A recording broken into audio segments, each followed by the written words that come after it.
Welcome to ILTV's Israel Daily. I'm Tracy Alexander. And coming up in today's newscast, as settler leaders lay out their demands around Israel's expansion plan, what are the pros and cons they see in the US proposal?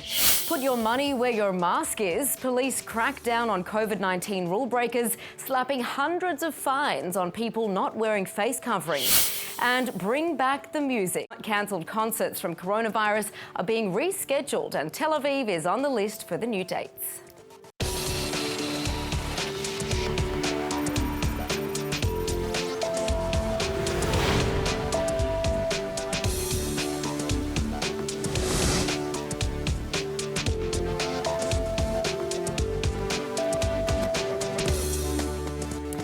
Sign of apathy or a lack of faith? One can only speculate. But as Palestinian factions work overtime to stop Israeli expansion over parts of Judea and Samaria, its leadership has been unable to rally the public to come out and protest against it.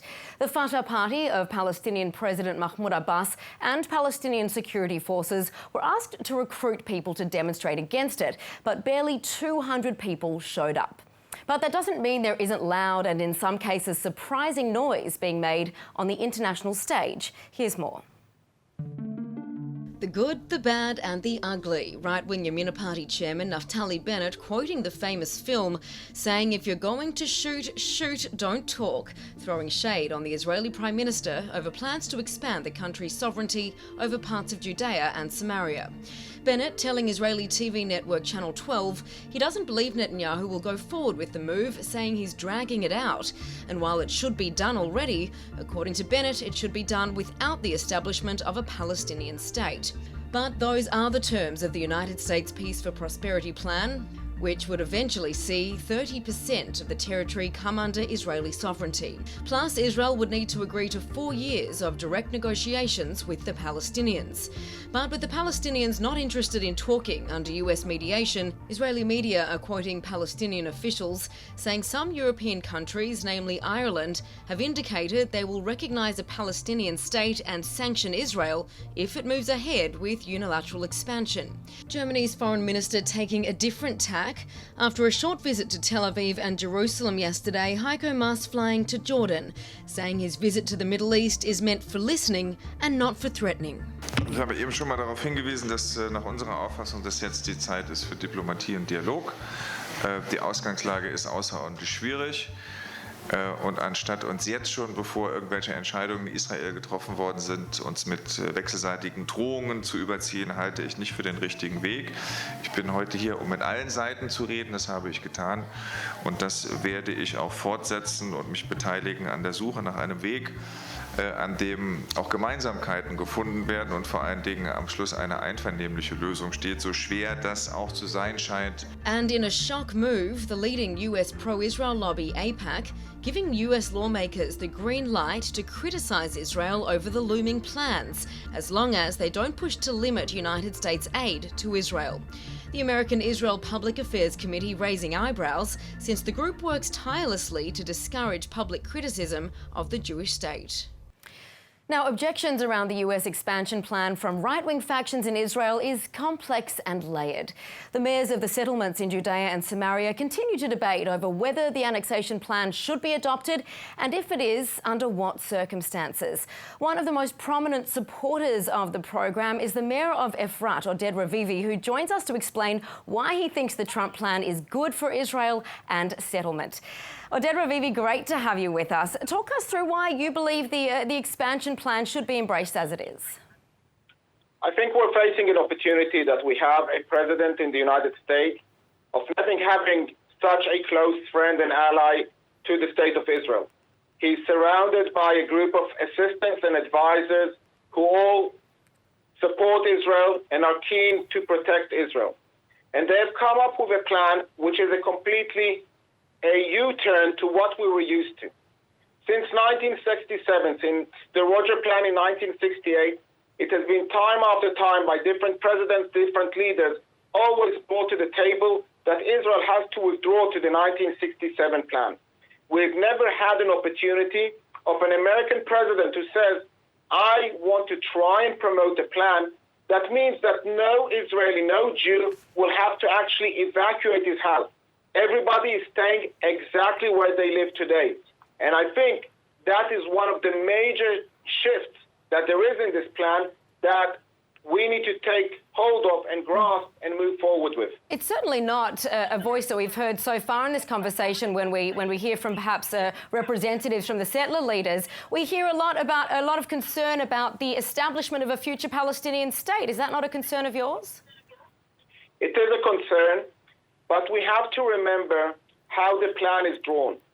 Number one, stage one, Israel can apply Israeli law over the areas where all the Jews who live in Judea and Samaria actually live.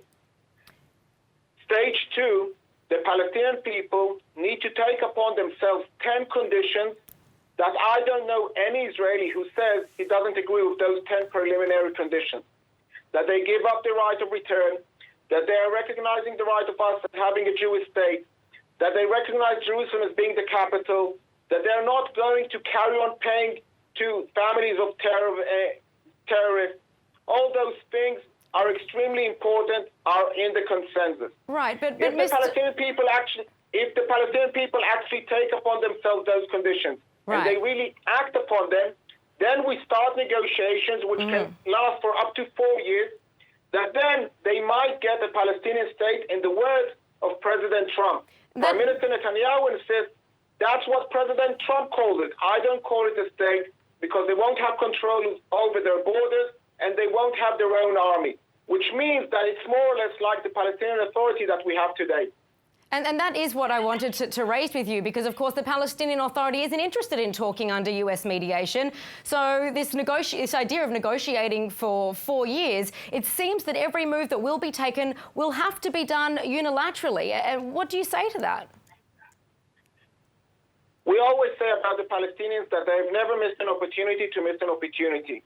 I think here there's another change in this plan. It's an indication to the Palestinian people. If you carry on missing the opportunity, they're going to run out. We're now going to apply Israeli law over 30% of the land. If you don't take the opportunity that you have now, you might be losing another 30%. And that is an attempt to shift the bucket, to shift the pressure to the other side and telling them, get your act together, otherwise you won't be left with anything. And we are hearing reports that the United States is trying to get Israel to slow down. What do you expect will happen on July 1? You're talking about 30%, but we're hearing perhaps only 3% will be agreed to be expanded upon on July 1st. What do you expect to see happen? The expectations at this point are extremely high. Prime Minister Netanyahu built up those expectations, flew to Washington, D.C. I accompanied him with those expectations. If the expectations are not met, there will be a lot of disappointment. As you mentioned, there already is a discussion within the right whether to support it or not. And therefore, the room to maneuver is very limited. But also the dates are very limited, because we know that one of the reasons that there's so much pressure to actually go forward now is because the elections in the United States are in November 2020, and there isn't a lot of time to carry on until you can actually implement it. Therefore, there might be some compromise, but I doubt if it will be as significant as you've mentioned. Right, and that does speak to those concerns as to why Israel might be rushing. Dror Reviva, thank you so much for being with us and for that insight. My pleasure. Thank you very much. All right, let's now move straight away to Newsweek columnist Mark Schulman, who joins me in studio to round out some other aspects of the conversation around Israeli expansion. Mark, great to have you with us. Now, of course, we are seeing opposition to this unilateral expansion by Israel if they do move ahead with parts of this, at least, on July 1st. What more can you tell us? Well, there's opposition on multiple levels. There's opposition, foreign opposition in terms of the European Union. There's opposition amongst American Jewry. There's opposition amongst Democrats, and Speaker Nancy Pelosi, presumptive American presidential candidate Joe Biden. Then I'm going to ask you a different question, because we've seen this done before. Whenever perhaps Israel moves to unilaterally expand its sovereignty, we hear the same kind of players pushing back. What's different this time? Okay, first of all, we haven't done this in a long time. We've only expanded sovereignty twice. Once in 1967 over Jerusalem, and once in 1981 over the Golan Heights. And the Golan Heights wasn't quite sovereignty, it was extending law, it was a more questionable action. This is the first time we've said we're going to expand sovereignty and annex part of the West Bank, which is a very key part of the question of whether there'll be a two-state solution or not. Many people fear, and some people want, the fact that if we annex this area, it'll be precluding the possibility of a two-state solution, and therefore there's a lot of pushback against that. And again, the idea of doing something unilaterally, the Oslo Accords, which one can say is null and void, but the Oslo Accords very specifically said no one would take unilateral action, that any action that would be taken would come as a result of negotiations. One of the surprise, we can't really call them opposers of this, but what we are hearing is from AIPAC, a staunch supporter of Israel, telling US lawmakers that they are able to criticize Israel about this. Why are we hearing that? Well, I think there's two reasons. Number one, the annexation is clearly not in the consensus in Israel. At the moment, 46% are opposed, 26% favor, and the 22% haven't made up their minds. That was as poll 2 nights ago on Channel 12. And in terms of Israelis, only 4% of Israelis think this is an important issue at the moment. But more importantly, AIPAC is living in Washington. AIPAC has an idea, a pretty good idea, that the chances are that come next November, President Trump will not be reelected, that a Democrat will be sitting in the White House, and there might even be a majority in the U.S. Senate that's Democratic. They have to prepare for the day after. Mm-hmm. And so they can't come all out against the position of the Democratic Party, because then they're undermining their own standing. But very briefly, should AIPAC be taking a stance on this? Because that's how it seems. It's not taking a stance. It's basically saying we're not taking a stance. Mm-hmm. It's actually saying the opposite. It's saying we're not going to criticize you if you criticize. We're giving you a pass here. We're very staunchly don't call for a cutback in aid to Israel, but we're giving you carte blanche to say criticize it, but not do anything about it. A bit of saving face then, perhaps. Very much so. Mark Shulman, thank you so much. Moving on now, a spike of 100 more coronavirus infection cases have been reported overnight and another fatality. Now, even though schools remain open, the Education Ministry says more than 440 students and staff have been diagnosed with COVID-19 since a renewed outbreak began in Israel. More than 140 schools and kindergartens have been closed again, and almost 24,000 people are in quarantine as a result. This as the government moves to toughen enforcement, as Nitzana Manson reports. It's already happening. A spike in fines for Israelis not wearing masks in public, a day after Israeli Prime Minister called for top officials to clamp down on enforcing COVID-19 restrictions. More than 380 fines of $60 were slapped on those not wearing the face covering, and that's 4 times higher than any day last week. Businesses are also being targeted with fines of up to $1,450 for not heeding emergency rules. The death toll climbing by 1 in the past 24 hours is now sitting at 300. And this as the Health Ministry calls for its Deputy Director General to resign, Professor Itamar Grotto reportedly giving quarantine exemption to a billionaire. Cypriot Israel tycoon Teddy Sagi arrived in Israel last week, flying in on his private jet, reportedly heading straight to a star-studded party of Israeli entrepreneur Yitzhak Toledano, who's the father of pop star Omer Adam's partner. Health Minister Yuli Edelstein summoning Grotto now for a hearing. And once again, the Palestinian Authority is refusing a plane load of medical supplies from the United Arab Emirates to help fight coronavirus. Why? Because the flight, loaded with humanitarian cargo directed from Abu Dhabi to Tel Aviv, was coordinated with Israel rather than the Palestinians. This is the second rejected delivery by the Palestinians in a month. And now to a discovery made by Tel Aviv doctors that some 40% of all hospitalised COVID-19 patients have the same pattern of indirect cardiac damage.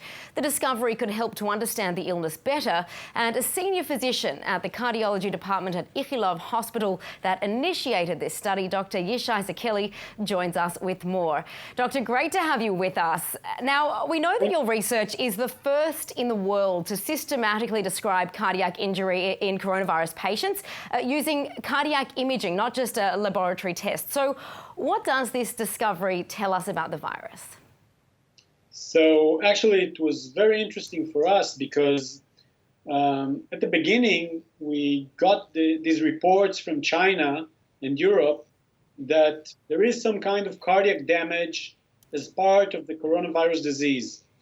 But as you said, most of these reports were based on laboratory results that were indirect proof of this damage. And no one understood what really happens in the heart itself. So we initiated this study, and we decided to perform echocardiography exam on each and every patient that was hospitalized in the Tel Aviv Medical Center since the beginning of the pandemic.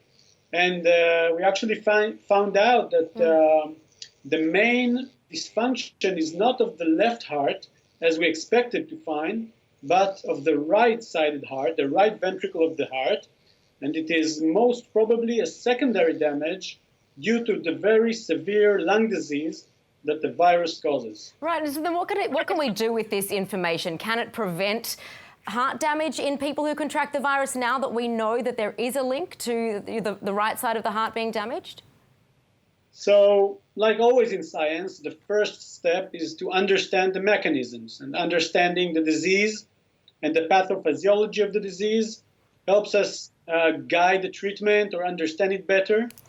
And regarding the right-sided dysfunction, it could help us understand what's going on in the lungs. We assume, as I said, that the damage is not caused directly by the virus to the right side of the heart, but a damage that is secondary to the lung disease.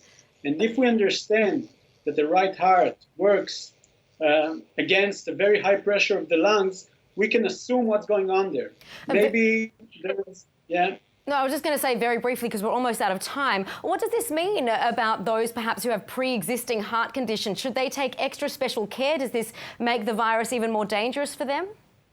So we found this finding in all patients, not only patients with previous cardiac disease, but of course that patients with cardiac disease have worse prognosis in this disease, but this has nothing to do with our findings. We find this dysfunction in all patients, actually. And as I said, we can understand better the mechanisms of this heat, right, and try to guide our treatment towards the lungs and not particularly towards the heart. Well, an incredibly significant and important discovery. Dr. Kelly, thank you for that insight and for the work that you're doing. You're welcome. Thank you very much. Now, while flights for tourists into Israel haven't yet resumed, those wanting to immigrate to the Holy Land are coming in droves. May became a record-breaking month for North Americans making the move. On Tuesday, 51 people from the United States making what's known as Aliyah, immigrating to Israel under the right of return. So what's behind the surge in interest? For more, I'm joined in studio by a fresh new immigrant, Elton Dixon, as well as Mark Rosenberg from Nefesh B'Nefesh, an immigration aid organisation. Gentlemen, a pleasure to have you.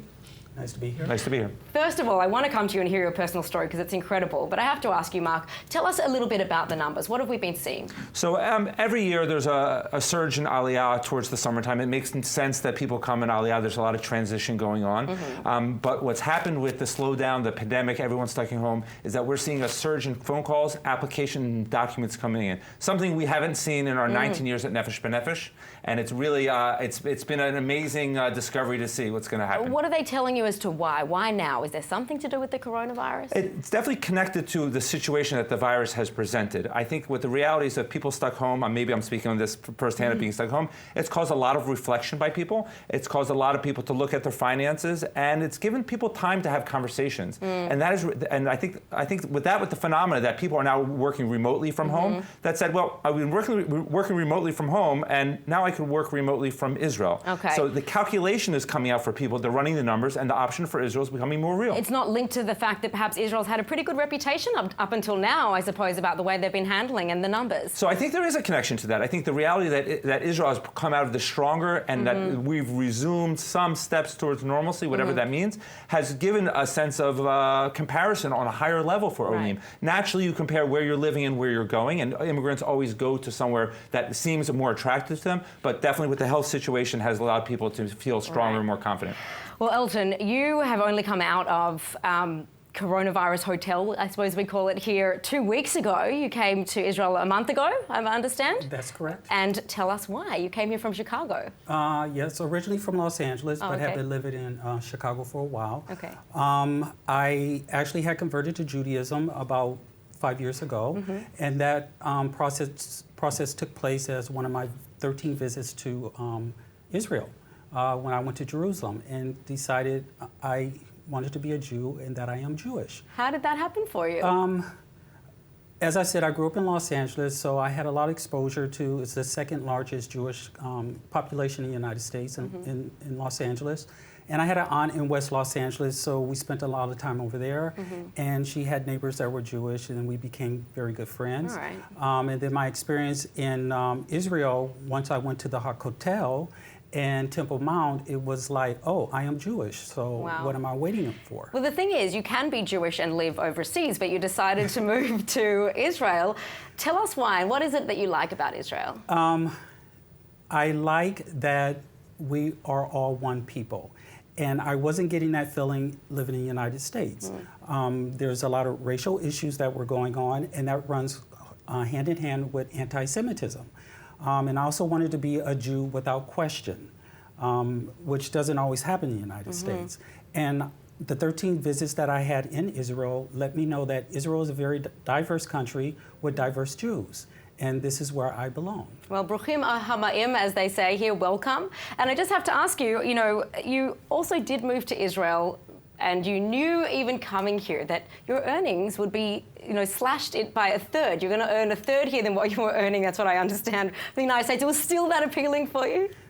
Yes, it was still that. Yes, it was. Again, that relates back to dealing with racism. Wow. And also hearing things about Jews because some people not knowing that I was Jewish. Wow. So yes, it was worth the change. That really does put a punctuation mark at the end of that. Thank you, Elton, for that insight, and of course for joining us, Mark. Thank you.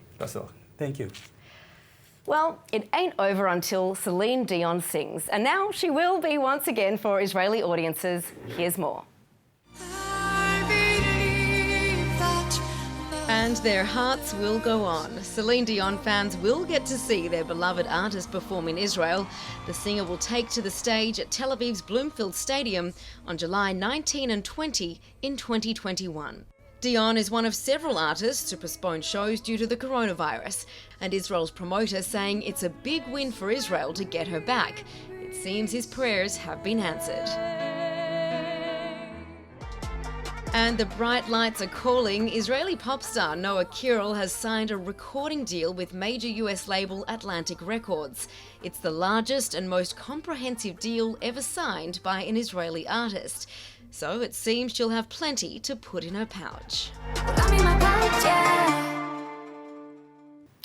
Now, if you're anything like me, you'll be excited by this news. A scientific study is now giving us the permission to take extra delight when eating pickles. It's not surprising, with Israelis being the pickle aficionados that they are, that a joint Israeli-Chinese study has discovered a bizarre but interesting fact that pickles can help prevent dental cavities. The discovery was made by a Chinese research team, which included one Israeli researcher from Ben-Gurion University, finding that a probiotic made from a strain of bacteria in pickles reduces the development of bacteria by a whopping 98.4%. But this plaque-fighting probiotic is found specifically in Chinese pickles. So maybe I'll have to start making an Israeli-Chinese fusion in my next falafel purchase. All right, well, on that note, let's take a look at the weather forecast. No doubt there'll be Tel Avivians packing the coastline to watch the sunset tonight, with a low of 69 degrees Fahrenheit this evening. That's 21 degrees Celsius. Across the weekend, we've got a sunny high of 82 degrees Fahrenheit on Friday. That's 28 degrees. And on Saturday, it climbs again with a high of 87 degrees Fahrenheit. That's 31 degrees Celsius. And now, before we go, let's take a look at what's going viral in Israel.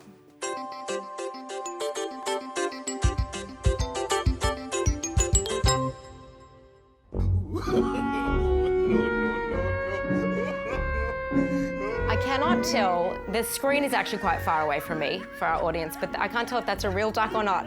It absolutely is. That is an incredible pet to have. I wonder if that's allowed in Israel. I'm going to have to check. All right, that's it for today's news. Today's exchange rate is 3.44 shekels to the American dollar. For more news from ILTV, please like ILTV on Facebook, follow us on Instagram, and subscribe to our YouTube and Roku TV pages. I'm Tracy Alexander, and thank you so much for watching.